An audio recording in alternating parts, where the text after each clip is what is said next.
Hi, this is Eric Zala, subject of Raiders, the story of the greatest fan film ever made, documentary, currently streaming on Netflix. And you are listening to The Statement Show with Zach and Terry. From the Night Shift Crew Studios in the D.C. metro area, this is The Statement Show. The lights are on. Hey guys, it's Ivana Kadabra. Hey guys, this is Brie Olson. You know what your name is, Dan Dross. I'm Jim Harold from the Paranormal Podcast. Hi, this is Zach Ward, otherwise known as the legendary Scott Farkas. This is Jackie Joy, and you are listening to the hottest podcast around, The Statement Show, with Terry James and Zach Jakey.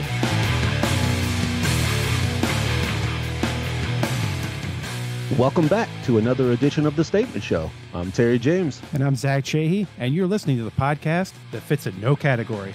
Today, we have Eric Zala with the Raiders, the story of the greatest fan film ever made. I told you I'd get that wrong, Eric. Hey, no worries. You're in good company, my friend. We were watching out that the documentary of the Raiders of the Lost Ark movie that you guys got going when you were young, and really just kind of caught it late night one day, and it actually very inspired as far as what we're doing here too. So I just want to first say thank you, very inspirational, and I know it must be hard to put yourself out there and let everybody see, you know, you kind of in your vulnerable sides, and but wow. Thank you, man. I appreciate that. You know, it's actually, you know, as many podcasts as I've done, you know, that's actually the first time that someone sort of touched on that specifically, that, yeah, you know, agreeing to have documentary crews sort of follow you around and, you know, catch you at your most vulnerable it's a scary prospect, but nothing in this whole Raiders adventure has not been scary from time to time. So, you know, it all kind of fits as part of the journey. But thank you. Yeah, we wanted it to be, you know, when we said yes to the documentary guys, you know, we wanted it to be warts and all. And, you know, like Raiders when we were kids, I mean, kind of do it or don't. So we're sort of, you know, go all the way in terms of commitment. And yeah, that there were some, I'm told some folks, there were some scenes that were actually uncomfortable for folks to watch, you know, in terms of various things. So it's been, you know, we've been glad to have made the decision as we did, and you know, we didn't want a fluff piece. Mm-hmm. So anyway, thank you for that. Yeah, well, I know the uncomfortableness of it. You know, people have a tendency to watch it the whole way through. I've watched the documentary myself probably 7 or 8 times. To the point where my wife's, "You're watching that again?" I was like, it's incredible. And the funny part is, and I'm sorry to say this, but I haven't actually seen the film adaptation yet. But I'm actually really, I think I'm going to go to your website and order, because I really want to see it now. So it's like, I can't. First, before I get into the scenes, and I wanted to ask you about a few of how did the whole documentary portion of it come about? Well, you know, life is funny. So after our film was accidentally discovered in 2002, we started receiving invites to do screenings. And so Chris and I toured with our you know, the littlest blockbuster that could, you know, from Sitka, Alaska to Sydney, Australia, you know, for a time. And it was our 101st screening that there was in the audience one Jeremy Kuhn, producer of Napoleon Dynamite. This was in Park City, Utah. And Jeremy hit up Chris after a Q&A that he did there and said, you know, I thought this was an urban myth. You know, this, but I having seen it with my own eyes, I have so many questions, but I don't, whether it's me or someone else, needs to make a documentary about this story. It's just too good, you know, and so Chris looped me in and we talked about it. You know, we had been approached by various documentarians over the years, and, you know, for various reasons, it wasn't the right time, you know, it wasn't the right fit or whatnot, but this was a fit. And so we said yes to having documentary crews follow us around. And then Chris resuscitated the idea of finally getting the band back together again after all these years and doing the airplane scene. You know, after a film was discovered and, you know, we we toured and did Q&As, folks, would a recurring question would be, hey, what about the airplane scene? And we explained, back then we wanted to do it. I'd storyboarded it, but we didn't have a very good plan on how to pull it off. Our best plan was scaling this chain link fence at Ocean Springs Airport and shooting around a single engine guerrilla style.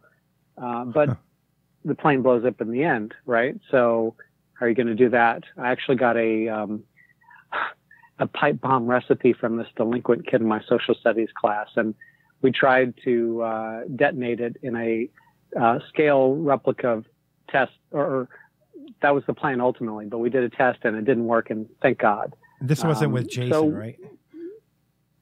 Right. Okay. Right. Back in the day. So we decided, since the pipe bomb test had failed, and between that and the realization that, the airplane scene's the only scene in Raiders that's extraneous. You can cut it, as we did, and go straight from Indy and Marion escaping the Well of Souls and the catacombs to What Truck, in the beginning of that great sequence there. And for the longest time, that's our little film played until now. Now that the airplane scene's been completed, it's finally on all put together just in time for a DVD that we put together originally for our Kickstarter backers, 781, through which we raised $58,000 to do the airplane scene, and then continue to make it available on a donation basis at RaidersGuys.com, for that. And so with that, we, that all helps. But yeah, that's kind of how the airplane scene in the documentary came to pass. Wow. How, so like when you guys were kids and you were kind of just dreaming this whole thing up, why Raiders? Why not say like Breakfast Club or Top Gun or something? What made it Raiders? What just I don't know, because just Harrison Ford was at the top of his game at that point. Yeah, I mean that makes sense. Yeah. Good question. Well, credit for the idea goes to Chris Strompolis, who plays our Indiana Jones. It was Chris was the starter. I was the finisher of the kind of the yin and yang friendship that we had. We're obviously, our love of Raiders aside, couldn't be two more different people, as you can probably tell from the documentary. So that Chris called me one day and said, "Hey, do you remember me? I was a kid that you borrowed the Raiders Lost Ark comic book on, on the bus to elementary school." Yeah, that's how far this goes back, age 12. And I thought for all of 5 seconds, imagining that, all the sets have been built, costumes and props acquired, and just kind of walk on and help. And, only thing that turns out Chris had done at that point is buy the script from Walden Books and cast himself as Indiana Jones, as any good producer will do. But that's how, Raiders, we got started on this crazy Raiders adventure way back in summer of '82. Now, were you the one who came up with the shots, the shot for shot, like you hand sketched them? Oh, the storyboards. Yeah, that's me. I was going to be a comic book artist for DC Comics. That was my life aspiration at age 12 until Chris roped me into this crazy Raiders adventure. But all that love of drawing and experience in drawing came in handy when I sat down and spent the whole summer drawing from memory 602 storyboards. See, Raiders in '82, Blockbuster stores had just started appearing across the country, but Raiders wasn't available for rent yet. Thankfully, back in the summer of '82, they re-released popular movies, including Raiders, the following year. And Chris tried to sneak an audio tape cassette recorder and got busted by a copyright conscientious usher. I tried and I got through. I guess I looked less mischievous, Huck Finn to, his Tom Sawyer, I don't know. But I got an illicit recording of the soundtrack, and sure, it was marred by sounds of audience whoops and cheering and laughing and all that. But I captured, the music, the sound effects, the dialogue, And it was a great memory jog when I sat down that summer and spread out over the dining room table everything Raiders I could get my hands on, storybooks, trading cards, photo inset from the movie on record, and listened to the soundtrack and wrote each shot by hand from memory. And that wound up being our homemade blueprint that we used the remaining 6 years. So yeah, that was storyboarding. That too is available on the website. That's been a popular item on the tour. So I busted out my pencil originals from my mom's attic as a reward for our Kickstarter backers originally. Oh, by the way, that's RaidersGuys.com. So if anybody wants to look it up. Speaking Thank of you for that, good sir. Shameful plug. Speaking of your mom there, Eric, when I was watching the documentary, and I was noticing what you guys were doing at your all's houses. You guys must have had the most amazing parents ever, because your mom would say she would look out there and see you guys doing all this crazy or bad stuff. parenting based on what the documentary said. Because I could never think my mom and dad would ever let me do what you guys were doing. Well, I gotta give props to Mom Power. Seriously, we were, as the documentary touches on, we were all kids of divorce, Chris, Jason, and I. And I'm now a parent myself, and it set a high bar for me. I mean, if my daughter Darcy, who appears in the doc, if she wants to put a tent in the living room for a year, like I did, as a parent, I've got an ethical and moral responsibility to allow her to do it. But yeah, my mom rocks, and so patient. Drove us to locations when we were initially too old to drive ourselves. By the end of it, of course, we could. But it's a real source of joy. I was we hadn't seen a frame of the documentary, my wife and I, until we were at South by Southwest in Austin, Texas, in 2015. I'm sitting with my mom on one side, and my wife on the other, and the theater darkens and, it goes up. And at one point, my mom leans in and says, "Oh, Eric, it's wonderful." It's like, "Yeah, it is, Mom. They did a great job, Tim and Jeremy, of capturing a pretty challenging story to communicate in a 2-hour less documentary, 35 years and all." So, and we wanted it, like I said, to be warts and all, and they did that too. And it was great. And of course, as mentioned, kind of scary, but yeah, it was, but seeing my mom being pleased by that, I love her line actually in the doc that, "Hey, what's the difference, between now, on the set of the airplane scene and, back in the day?" Well, everyone here is older than 12, right? Yeah. But so that was a cool moment for me, to have Mom on the set and see how this little film that we shot in her basement throughout my entire childhood is, what's become of it. It's a weird, strange journey. It kind of brought back memories of my childhood. I remember my parents were divorced. I remember taking the city bus with my brother to go see the Raiders movie. And my mom always did things like that. She took us to see The Wrath of Khan. She took movies she had absolutely zero interest in, but yet she still took time. And we didn't have a lot of money. We had barely any money, but somehow she still managed to take us to the movies. And I still remember Raiders. And that's kind of, I think, why your story clicks with me a little bit more, I guess, because it felt like you guys had that kind of going on in your lives, but yet you still managed, as kids, the tenacity you had to stick with something that long, which all the free time it must have taken to do this. I don't know how you did it, but wow. The free time, the money, the effort, everything. I mean, can you imagine? What do you want for your birthday? No. And you got to be thinking, I don't know, at the time frame, what it was, Atari or something. But instead, you ask for a Raider, costumes and props and things of that nature. Just give me some fire starter. Right. Thank you guys. Yeah, it was makes it all worth it. You're right. Yeah, it was kind of an obsessive thing. I mean, every June, every summer, be like, I guess summer camp was for some kids. Okay, it's June, and that means it's time to do Raiders again. And it was sometimes, people didn't always enjoy, and sometimes you have to kind of push through when it's difficult to do. And that's the toughest thing. I mean, appreciate you guys appreciating that, and it was the toughest thing, as I noted in the doc, was kind of like the naysayers. Sometimes who thought, you said, you're never going to finish, and if you do, no one's going to want to watch this thing.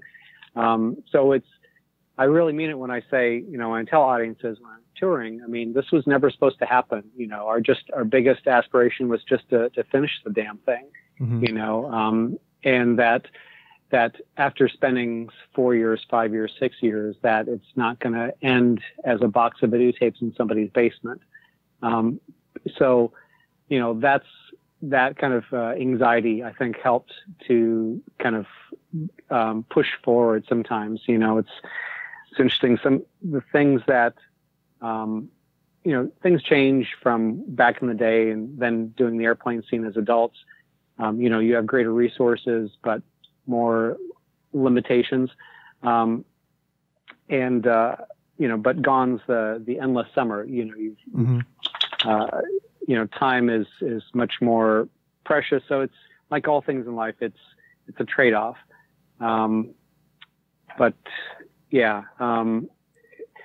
Interesting one to spend one's childhood. I'm grateful for it. Though it was, I have nothing else to reference. Well, I've got a million questions, and like I said about the documentary and all these different scenes that kind of jumped out at me. Obviously, the first one where you're sitting down trying to explain to an investor how basically you're not really going to get your money back. You're just asking for a check, and the guy's kind of giving you that look like he almost wants to get up and throw you out the front door. But you still walked out with a check. I mean, that's a lot of pride swallowing to ask somebody for money and not really get their money back. And I guess you have to talk about like the tax write-offs and things of that nature, doing investments, but you still got it. And I imagine you had to have a lot of meetings like that.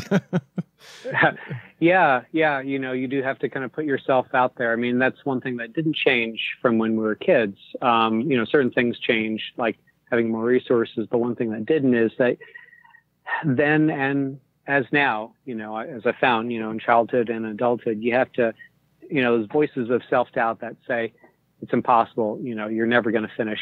You can't do it. Is you just have to kind of shove that to the side as violently as you can, and will that aside and push through it. When we did the Kickstarter campaign, is anybody going to care about us doing the last scene? And thankfully, folks did. But then now we have 781 backers that we need to deliver for. And can we, and it's not nearly enough money, and how can we deliver this, the vision of what this needs to be? Because if we're doing this, we need to deliver it. So, we decided, we're going to keep consistent with the vision as then, back when we were kids, we didn't want it to be cute or adorable, that's certainly what we're shooting for. Being perfectly honest, we wanted it to be cool, we wanted it to be spectacular. And so we kept with that ethos, and not build the plane out of cardboard, and put Chris in the same too tight chocolate corduroy pants that we somehow stuffed him in, during the 80s, but do it right, and so, that's, that was the consistent vision, then and now. But oh shit, are we going to have this plane run out of money and be half finished, in this dirt pit in Van Cleve, Mississippi? Zala's Folly, I'm sure it'd be called. And, but it's always been the case that whenever, you pull off something that can be great, you risk the greatest failure. Risk and reward, it's always inextricably intertwined, and that's the bitch of it. But these were the things that we considered in moving forward, and yeah, going for it and doing the airplane scene. For ultimately, I was reluctant to do the airplane scene, because do we really want people to think all we're capable of doing is Raiders? But, I remember back when we were kids, we weren't concerned with what the world thought. We did this for ourselves because we loved it, and, who gets to go back and do what they always wanted to do when they were 12, and that's the reason to do it. And that's why I, overcame, my okay, you realize this 5 minutes of airtime is going to be at least a year of our lives. Again, Chris is the starter and thinks of the idea, but doesn't always count the cost. I think he thought it was going to be done in a couple months. But counting it's and thankfully I'm very lucky to have a wife who's very supportive and following dreams over financial security, Cassie. And with that, we decided to go for it and do it. But yeah, it's scary then and now.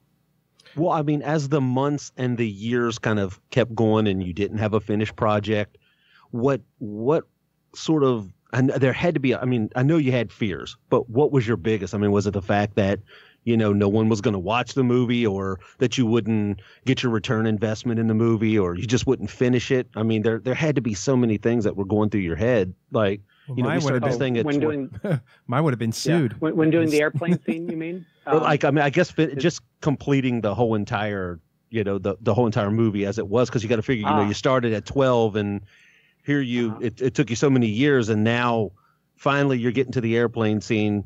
And I remember that part where it just was rain and rain and rain. And then there would be another issue and another issue.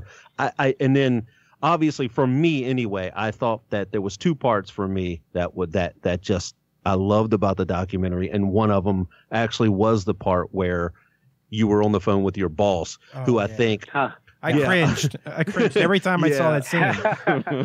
Because you have to, it's like you want to tell him, look, I need this for me, but you can't. You got to bite your tongue because it's your boss. And you've got kids and a wife and mortgage and all these other things that are going on. But yet this is a project in your life. This is this passion project that you've been doing forever. And now he's saying one more day and you can forget it. And that you could just see that everything in your eyes where you were just like, what do I do here? Do I continue with this? That had to be amazing in your eye. I mean, I couldn't imagine having to do that.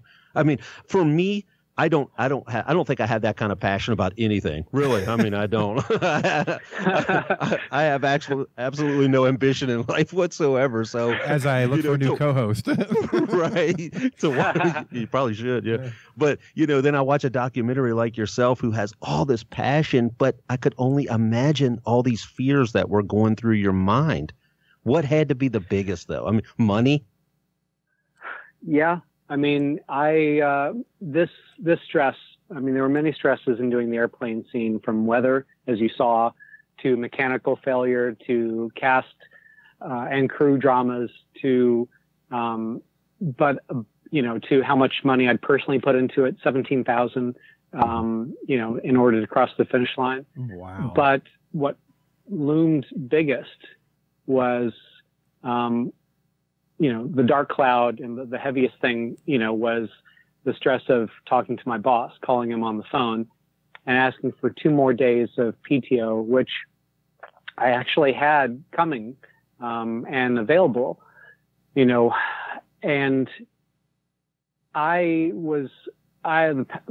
how did it feel? My heart was pounding in my chest. I knew, my boss well enough to know that, this request wasn't going to be well received.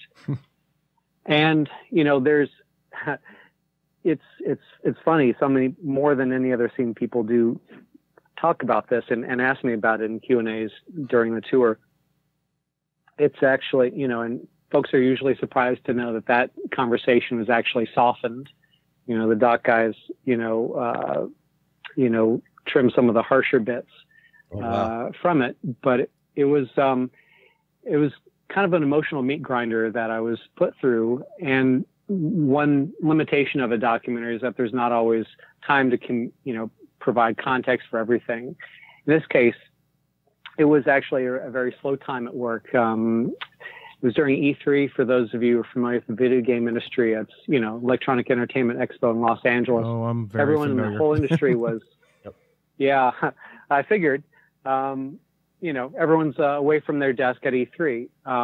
And so had I not asked, I know what it would have been like. I would have gone back and work would have been as dead and slow as a graveyard shift.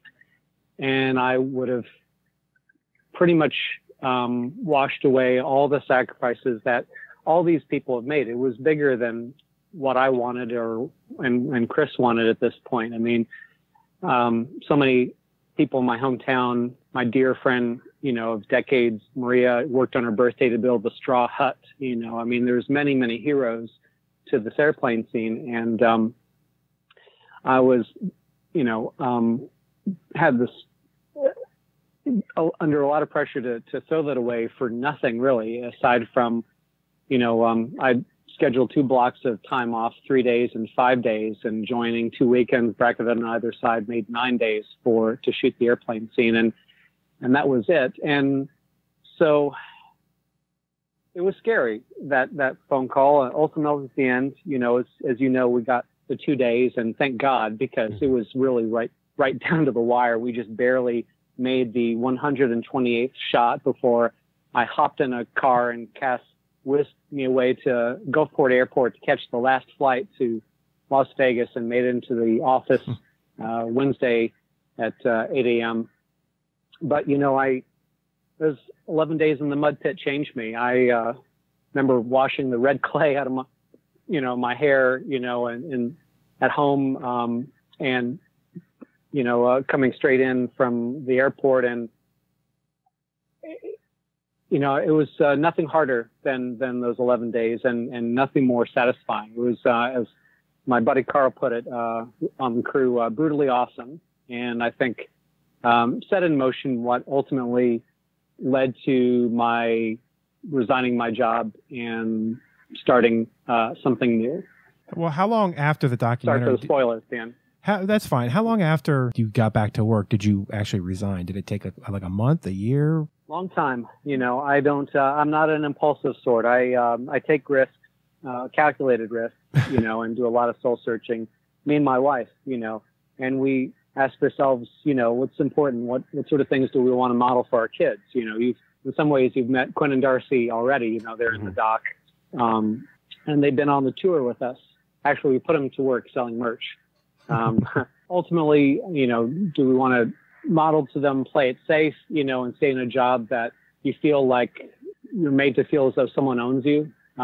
Because I had that PTO time. It would have been for nothing, and it would have truly been for nothing. And that's just over the months after I returned, ate away from me. I mean, it was, somewhat political suicide, to have asked for those days. And I felt that, and I received 0 bonus, whereas the previous year I'd gotten a 5-digit bonus. It was the type of environment that was not supportive, shall we say, of anything other than making the company the priority. The reason I really connect with what you're saying is because me and Terry both, obviously we would like this to be a full-time thing for us as well. Any podcaster would, but it's very few podcasters make a living doing what podcasting.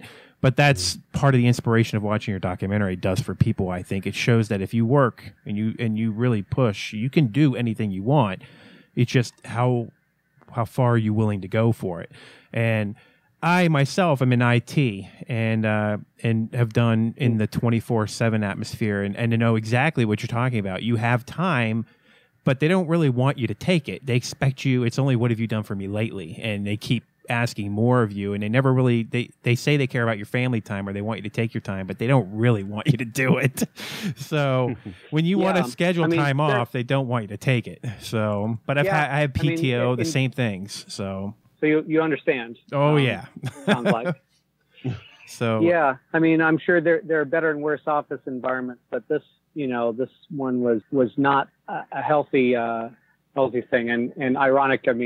For a number of reasons, I actually had given originally hired my boss, Alex, years ago, in prior setting. So, life complicated. That's how things work out. But like I said, everybody, it's just that's what's extremely.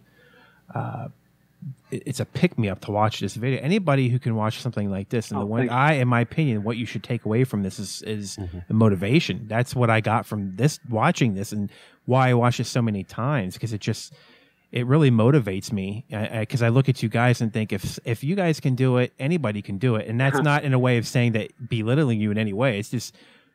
It's kind of like, when you watch, exactly. When you watch somebody else do something, you think, well, that's them, and I'm me, and I can't do that. And that's what sets you guys apart. You really pushed. So, and you did, it took courage to do what you did. So, and of course, to put it out there for everybody to watch. And that's my next thing. So, do you have to go and get permission from everybody that was on the documentary to say, hey, I'm putting this phone footage on there. Are you going to have a problem with this? Did they have to sign anything, or was there any problems with doing that? No, I mean, it was made, I think the doc guys were prepared to re-record it.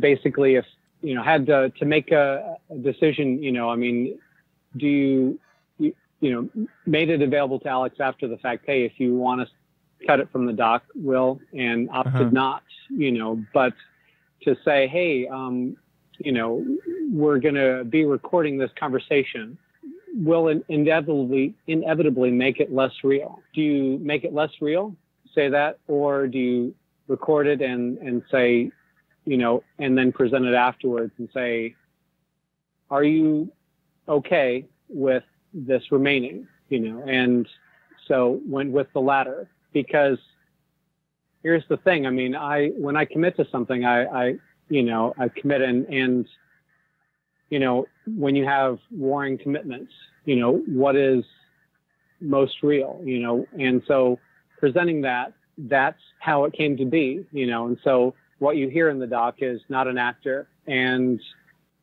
but here's the thing. I mean, so many people have reacted to that theme that, I didn't know if it was going to appear in the doc until South by Southwest.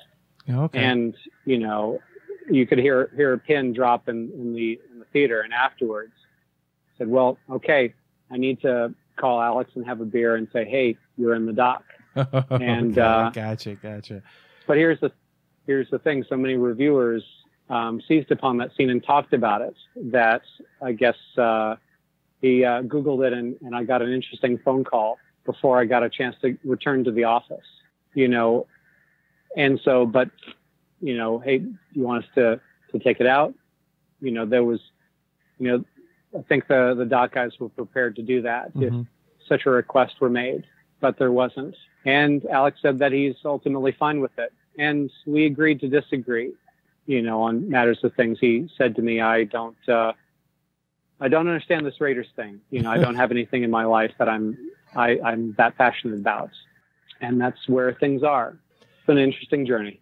My takeaway from this, and a part of the story as I'm watching it, the documentary obviously being a story in itself, is it feels like you took a job that you excelled in, but wasn't ultimately your passion. And then you really want to be a filmmaker. To me, that's what it comes off as. And are you pursuing that now in any way, or is that something that your ambition is? I'm basically a creative person, I guess is what I've learned from this. I love, I've always been happiest when I'm storytelling or creating or, doing something that's meaningful. And, having had first a book and now a documentary about this part of my life has offered me a unique perspective, and where I can make out a distinct arc of, between the safe corporate job and the unconventional path. Like to live life freely, if I can. There are original films that Chris and I would like to make, but that takes time, and right now, one thing that kind of emerged from this 4-month tour, 64-city tour, I mean, we've been really overwhelmed by folks' reactions. I mean, so many people have kind of expressed similar things as you guys have. And thank you for that. It means a lot. And in particular, teachers and educators, said, hey, can you come to my school? Because I think the kids would be really inspired by this, by the stories, and by you guys. I think, resourcefulness, perseverance. I mean, these are things that, they could benefit from. And so my wife and I have talked and we're actually looking at, instead of taking now that the tour is complete, 84,000 miles, 42 states later, actually the final tour will be later this month in January. But after that, while we stay open to new creative opportunities in our lives, forming a company that we can bring this fan film to schools and to businesses and to screen it and hopefully inspire and educate kids as we ourselves were inspired long ago, back in a theater in Ocean Springs when I was 12. That changed my life, and that has meaning to me. Video games are sexy and all that, but ultimately it wasn't where my passion was, and this is something I'm excited about. And so we're actually just going to be launching that quite soon. And we've got a couple of school gigs lined up already, and the adventure continues. So I see there's what looks like a cruise coming up. That's right. January 19th through the 23rd, we are going to be Fan to Sea Cruise. It's a Comic-Con themed cruise, leaving Tampa and going to Cozumel, Mexico, and Key West. And I'll be introducing a double feature of the Raiders doc and the adaptation in a rare fit of cosplay. I'll be busting out my Belloc white linen suit from the airplane scene to introduce that. So that'll be fun. I'll also be hosting an Indiana Jones themed pub quiz at the, apparently the cruise ship, the Brilliance of the Seas, has an actual, honest to God, British pub on there. So, fitting setting. And so that should be fun. But yeah, I mean, on board is also going to be Frank Miller, who never does this kind of thing. Dark Knight 3 team, the cast of Stranger Things, including 11, Walking Dead, Guardians of the Galaxy 2, whole bevy of comic book artists, like nerd burlesque dancers, marathon screenings of Lord of the Rings extended edition, by the pool on the screen at night. So it's going to be great. Anyway, the website is fan2C as in ocean. And yeah, we'll be setting off for that. The final and 65th tour stop of the Raiders Follow Your Dreams tour. Yeah, I saw the vehicle that you're driving. That's pretty cool. I like that. I especially like that. It's a grabber, isn't it? Yeah, I especially like the end of the doc where you guys. It was after the airplane scene. I'm assuming when Steven Spielberg actually got a chance to see it and wanted to meet you guys. Is that how it went down? It was always a pipe dream that one day we would meet Spielberg and he would not sue us. And that's what I was thinking. Was he calling you? Go, I'd like you to meet with my lawyers. Right. But it was everything that I could have hoped for. I mean, like I said, our biggest ambition was simply to finish the thing. Mm-hmm. But we daydreamed about, but dared not really hope that meeting Spielberg one day would happen. But it did. 14 years later, 15 years, the doc does a great job of telling the story of how our film was accidentally discovered. And he came to write us a very kind letter, thanking us for a very loving and detailed tribute. And beyond the mimicry, saw vast amounts of imagination and originality. My wife photographed me in various stages of opening the letter, and I thought, it can't get any better than this. But it did, and we met the man in person about a year later in Amblin offices, and he spent about 45 minutes with us talking about life and movies and Raiders. And I was lamenting, the Raiders box set had just come out. I was lamenting that there weren't any deleted scenes from Raiders. Mm-hmm. There were a couple that I'd heard whispers of, Sala's near execution by a German soldier, using played by a German tourist in Tunisia, which was supposed to be fantastic. And Spielberg explained, I never include deleted scenes in my DVDs because I worked very hard to create the illusion, and I don't wish to undermine that. Makes sense. Mm-hmm. Said, but I've got some outtakes of Raiders in Temple of Doom in my office. Do you guys want to see? I'm like, yeah.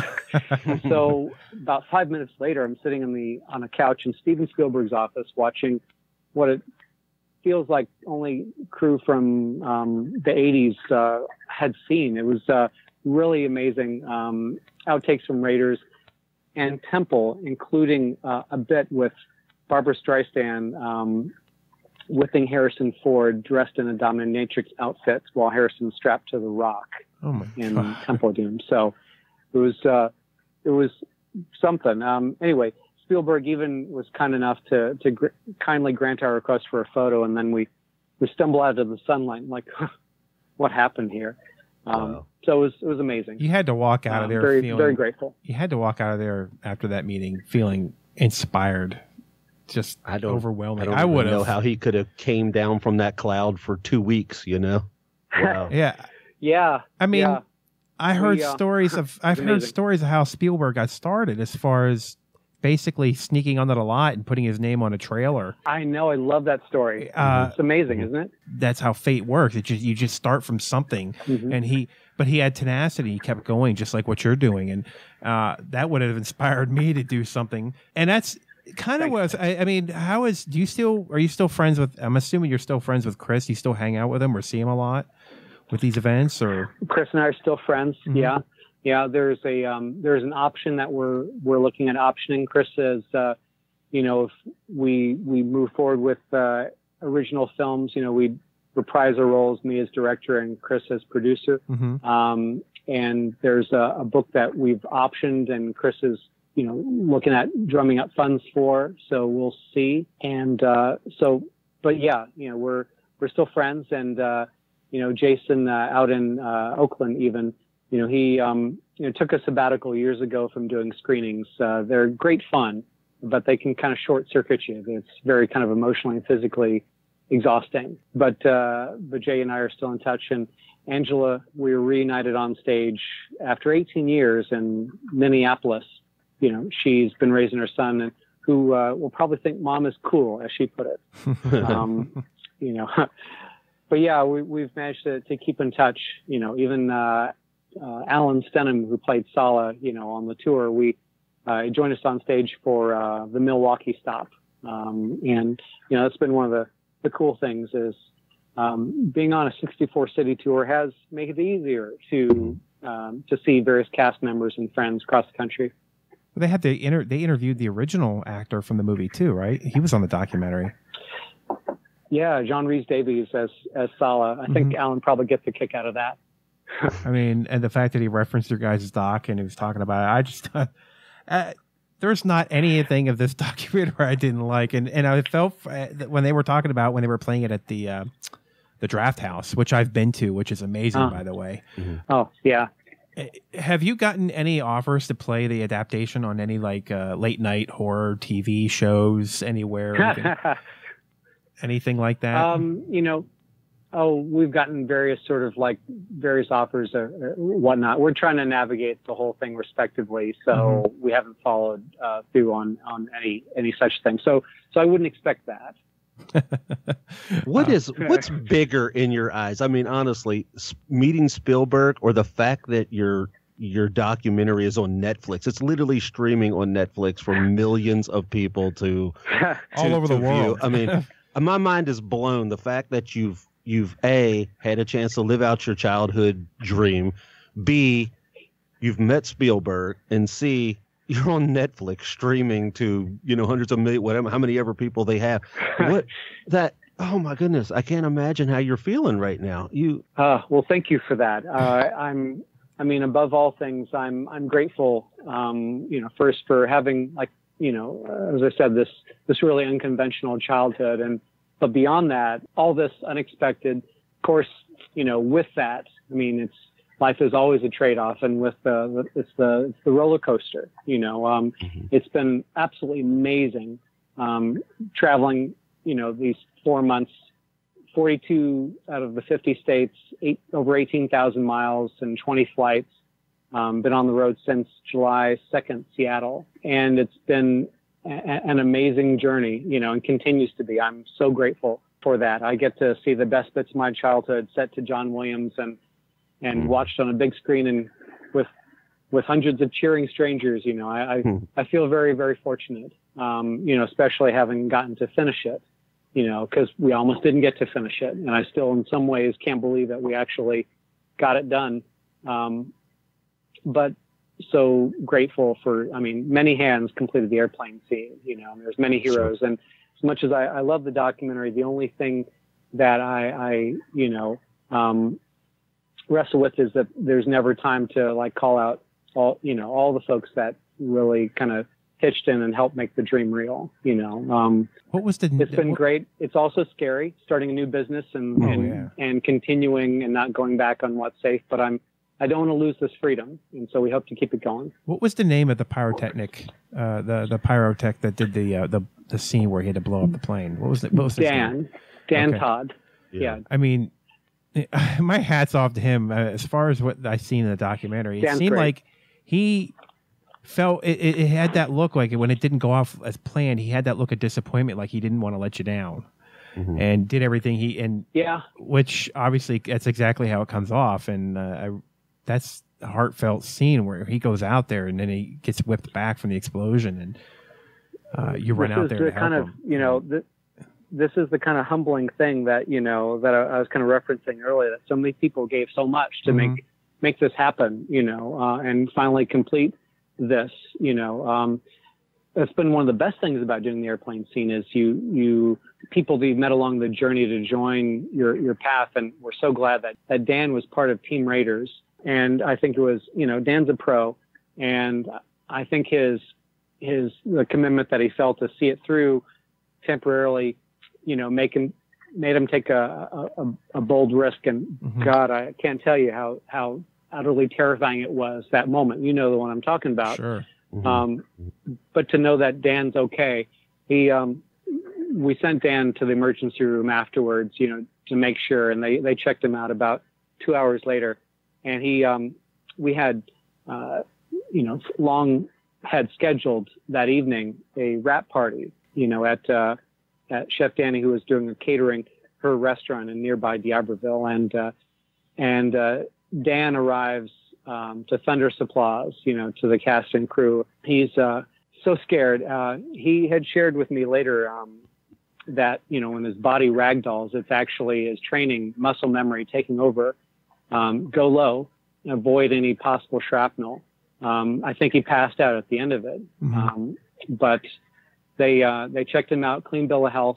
And, if Gone South, if the future projects get funding in the future, we'd love to work with Dan again. He's obviously an amazing guy. Definitely. So I would like to put a link to your website on our website, of course, at thestatementshow.com. So everybody can find your site, whether it's you go to raidersguys.com or you go to our statementshow.com website. We'll put a link up on there for your documentary and your website.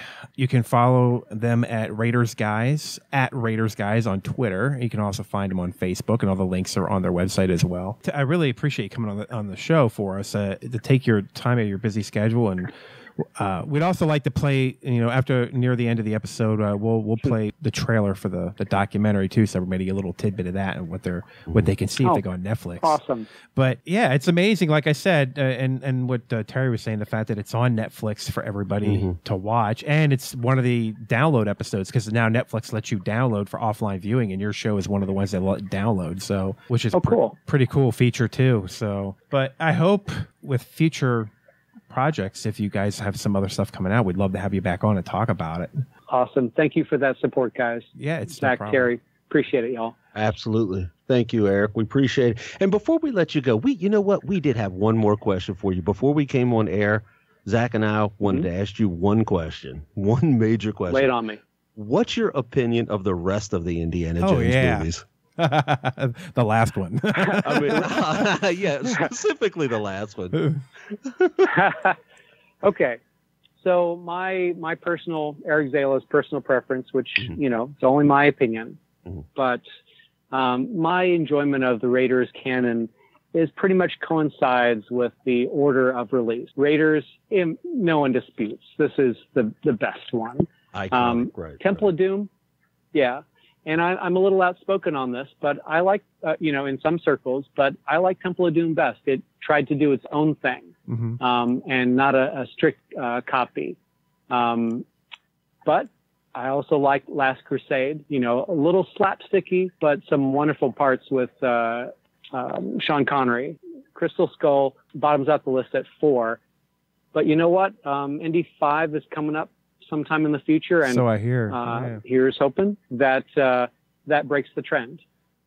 So you think Harrison Ford still got it done? I mean, he's getting up there, but man, he looked amazing. He looked amazing in the last one. So he did. Yeah. Colored me hopeful. I'm excited. Lucasfilm, I think, has made some really exciting choices as far as the Star Wars films. To rehire, for example, Lawrence Kasdan, some good stuff. So it makes me hopeful for Indy 5. When can we expect the documentary for Indy 2 from you guys? Oh, yeah. When's the next adaptation where you have your kids playing all the parts? Let me just put it out there. There will be no Temple of Doom, the adaptation. Oh, at least not from us. What about the musical? Come on. Broadway? Raiders on Ice. There you go. See? I love it. So all the movies. I mean, Raiders is great. I loved your documentary, and now you've got me curious. And I'm on your website now. And to be honest with you, I think what's a good package to start out with as far as if I want to buy your video. What I see you got package deals here. Yeah. We've a real popular thing has been getting the combo of both the doc and the adaptation. If you do that. The most popular thing that we learned from 64 Cities of Touring is watch the doc and then the fan film, because folks always after the doc want to see the fan film, and that gives context. So that'd be a good recommendation. Well, obviously Netflix, the adaptation. Oof. Yeah. Yeah, exactly. Netflix is there, and there's also the DVD standalone, or there's the storyboards book combo with the adaptation. So something for everyone. We even have an everything combo pack. It's been really something. You can find them on Twitter and Facebook. And Eric, again, we had you on for about an hour. We really appreciate you taking out the time. Hey, my pleasure, guys. Thanks for having me on. Right. Thanks, Eric. Enjoy your cruise, man. Thanks. Will do. All right. Take care, guys. Thanks, sir. That was Eric Zala of Raiders Guys. I mean, he was amazing. I loved how open he was about the projects that he's done. I'm kind of liking the Raiders on Ice. Yeah. Raiders on Ice. Raiders on, take it Broadway. Or, hey, there you go. Raiders on Ice at Broadway. Hey, do it. See? I mean, I'm about it. Innovation. That's where it's at. So what I'd like to do now, and I want everybody to know, this is going to be about a 2-minute trailer. I'd like to play the trailer for everybody to hear, but also go onto their website at raidersguys.com, and you can watch the trailer there. But I want to play the trailer for everybody, and so they can get quite an idea of what to expect.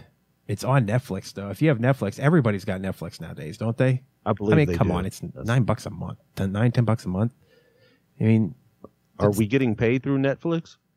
No, but there you go. That's an idea. Anyway, so I want to play a trailer. I want everybody to go to the website because, like I said, I wasn't BSing anybody. This is a motivational thing for me. If anybody who can't get motivated watching this documentary, I don't know what's wrong with you. So let's go ahead and we'll play. And the thing is, Zach, I don't know. I mean, I know you really liked Indiana Jones. I know that was huge for you. See, for me, I mean, I'm not, I didn't really pay that much attention to Indiana Jones as a child. And then as I got older, I found, man, this is a really good movie. And then, like you said, I remember you coming to me and saying, you need to watch this documentary. And when I watched it, I felt the exact same way as you. I felt so nostalgic. Like, yeah, man. And the fact that it was just uplifting, and you have these guys with so much perseverance to want to complete something. It makes you want. Like I told him, I can't even want to get up and run around the block, or you know, I mean, my motivation is to go to the refrigerator. To stick with a movie for that many years, like get all your friends together and to get them to ask for things for their birthday and for Christmas. You know, after a year or two, I would have definitely lost motivation by that point. I'm like, I don't feel like it. I'm gonna stay in and play video games. You know, how we got all those kids together to stay together to do the movie? I don't know. Thumbs up. So let's listen to the trailer. And then we'll peace out after that. So hold on. We met a pair of young movie makers who are filming their own version of Raiders of the Lost Ark. Their summer project is the subject of tonight's page 13.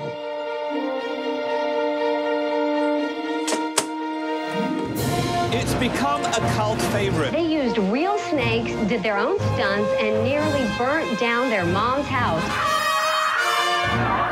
I don't know how to explain this, but it's Raiders of the Lost Ark, remade shot for shot by 11-year-old kids in 1982. I'm getting goosebumps just thinking about it. Just the idea that these two guys were able to make this movie over a period of 7 years, to me, is absolutely mind-boggling. They were in college by the time it was finished. Who's got that much time and energy? The fact that they didn't burn down the house is a miracle. Seems like a good example of bad parenting. You're not just watching Raiders, you're rooting for the kids to succeed. It was the best feeling I ever had in my life. We kind of missed out on our childhood. But the whole time we realized we were filming our childhood. Once that became part of their lives, it's almost as if they've never been able to shake it, even up until now. After we finished, I would have a recurring dream that somewhere we would be shooting the airplane scene. On some level, it haunted me that we never did this. The fact that I get to do this, shoot the airplane scene, and begin the adventure again. If you want to make God laugh, tell him you have a plan. It just slowly progressed downward. Very dangerous today. Pull the plug now or spend more money than you planned. I don't think the words "you're going to be fired" were used. Done. I would never work with that guy again. You gave up, man. I'm sorry. I don't want to be part of it. I'm going to kill you. Action! Francisco, stop. 3, 2, 1. Oh, no. The plane is supposed to go. Is he okay?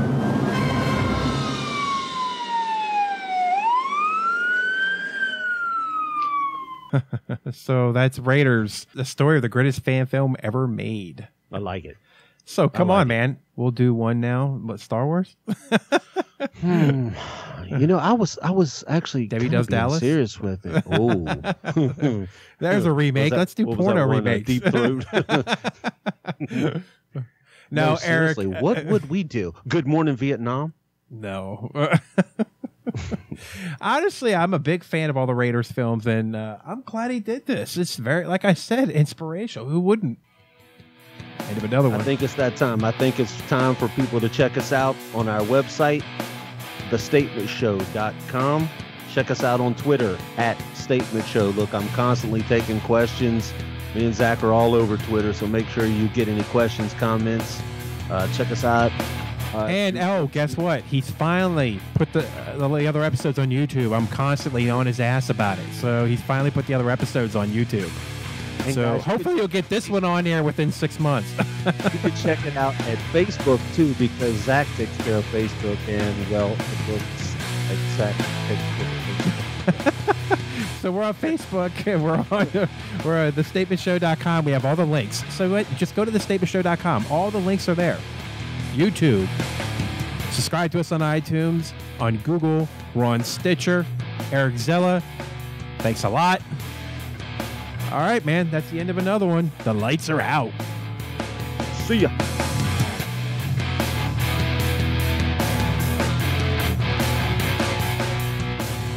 It was always a pipe dream that one day we would meet Spielberg and he would not sue us. And that's what I was thinking. You know? Was he calling you? I'd like you to meet with my lawyers.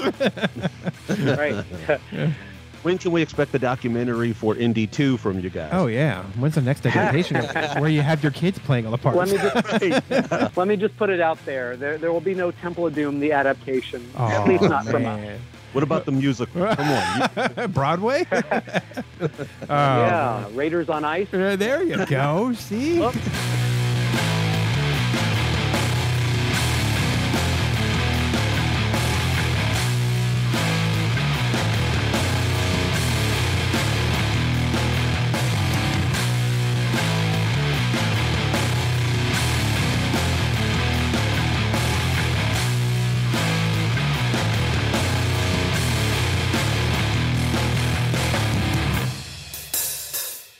That's it. My beer's gone. That's it. My beer's gone. That's it. My beer's gone. That's it. My beer's gone. That's it. My beer's gone. That's it. My beer's gone. That's it. My beer.